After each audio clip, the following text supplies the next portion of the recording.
È partita dall'Itria per arrivare fino a Piazza Cavour, la manifestazione organizzata in occasione della 20ª sagra dell'Agnello Pasquale con cui Favara ha voluto aderire alle giornate del FAI.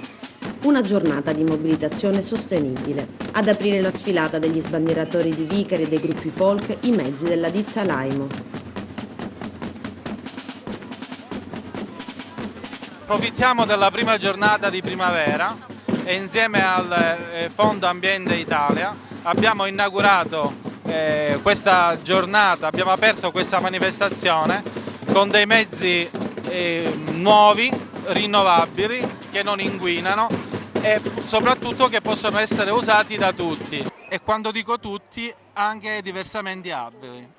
E sono qui in rappresentanza appunto di Air Will Italia per rappresentare e aiutare il gruppo Alaimo e Air Will a far conoscere a questa popolazione, quindi di Favara e di Agrigento, la possibilità di muoversi all'interno della città in modo sostenibile, in modo ecologico, in modo che sia anche di aiuto per l'ecologia locale.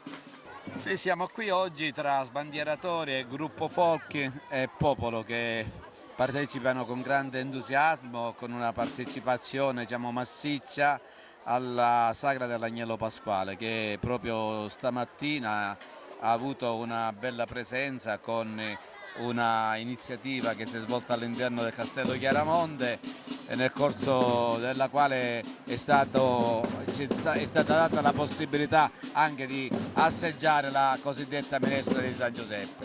E ancora prima c'era stata un'iniziativa in una visita in un bistaccheto. A questa visita hanno partecipato parecchie persone. Oggi siamo qui, oggi pomeriggio, con questo momento che si concluderà in piazza Cavour, e così sarà per i prossimi giorni fino a giovedì prossimo, quando la sagra dell'Agnello Pasquale concluderà il suo viaggio.